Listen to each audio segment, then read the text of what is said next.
అందరికీ హాయ్ అండి. Welcome back to Karna vlogs. నేను మీ కరుణకునండి. ఈరోజు మన రెసిపీ వచ్చేసి క్యాబేజ్ టమాటా కూర అండి. చాలా సింపుల్గా చేసేసుకోవచ్చు.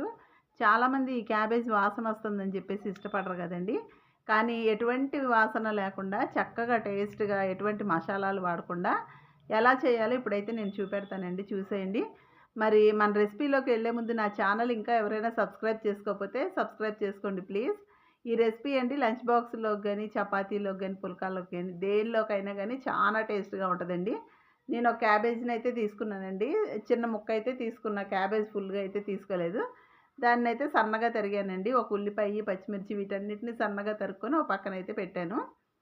శుభ్రంగా కడగాలండి క్యాబేజ్‌ని, పురుగు అవేమి లేకుండా. ఇప్పుడు స్టవ్ వెలిగించుకొని ఒక బాండీ పెట్టి ఆయిలేసి ఉల్లిపాయలు, పచ్చిమిర్చి, కరివేపాకు వేసి వేయించుకోవాలండి. కొద్దిగా ఎర్రగా వేగితే సరిపోతుందండి. మరీ ఏగాల్సిన అవసరం లేదు. మనం ఇగురుగా వేసుకుంటున్నాం కదా, దీన్ని ఫ్రై కాదు కదా. కొద్దిగా మగ్గితే సరిపోతుందనమాట. ఇప్పుడు ఇందులో టమాటాలు అయితే వేసేసుకుందాము. ఈ టమాటాల్లో కొద్దిగా సాల్ట్ వేసి మగ్గించుకుందామండి. నేను 3 టమాటాలు అయితే తీసుకున్నాను. టమాటాలు పులుపుకి కూర మంచి టేస్ట్ అన్నది వస్తుంది కదండి టమాటాలు వేయటం వల్ల.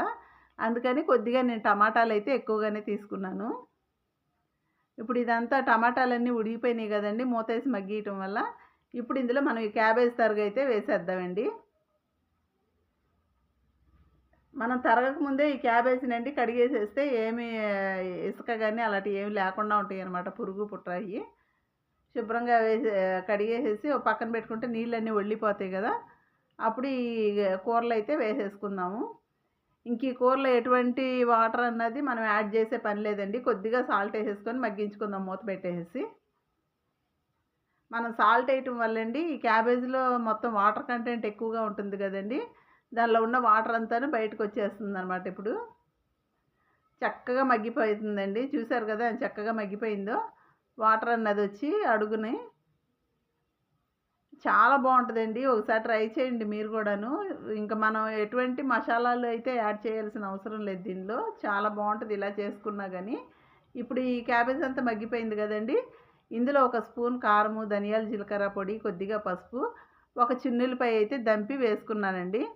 ఎందుకంటే నేను పచ్చికారం వాడతానండి. అందుకని నేను అవన్నీ విడివిడిగా అయితే వేసుకున్నాను అనమాట. వీటన్నిటిని శుభ్రంగా కలిపేసేయాలండి. మొత్తం మిక్స్ అయ్యేంత వరకు కలిపేసి మళ్ళీ మూతేసి కాసేపు అయితే మగ్గించుకుందాము. చూసారు కదా ఈ కారం, పసుపు ఇవన్నీ పట్టి మసాలాలన్నీ పట్టి కూర మంచి కలర్ఫుల్గా వచ్చేసింది. ఇప్పుడు ఇందులో మనం కొద్దిగా కొత్తిమీర వేసుకుంటే సరిపోతుందండి. చూసారు కదా ఎంత బాగుంటుందో. తినటానికి కూడా చాలా బాగుంటుందండి. ఎక్కడ క్యాబేజ్ వాసన అన్నది లేకుండా చాలా టేస్ట్గా ఉంటుందన్నమాట. చూసారు కదా ఎంత చక్కగా ఉందో. మీరు కూడా ఒకసారి ట్రై చేయండి. ఇప్పుడు కొత్తిమీర వేసేసుకొని ఇంకా సర్వ్ చేసేయటమేనండి. స్టవ్ ఆఫ్ చేసేసుకొని. నచ్చిందా అండి? నచ్చినట్లయితే నా ఛానల్ని సబ్స్క్రైబ్ చేసుకోండి. మీరు కూడా ట్రై చేసి ఎలా వచ్చిందో నాకు చిన్న కామెంట్ పెట్టండి. మర్చిపోవద్దే. లైక్ చేయండి, షేర్ చేయండి, కామెంట్ పెట్టండి. Thanks for watching.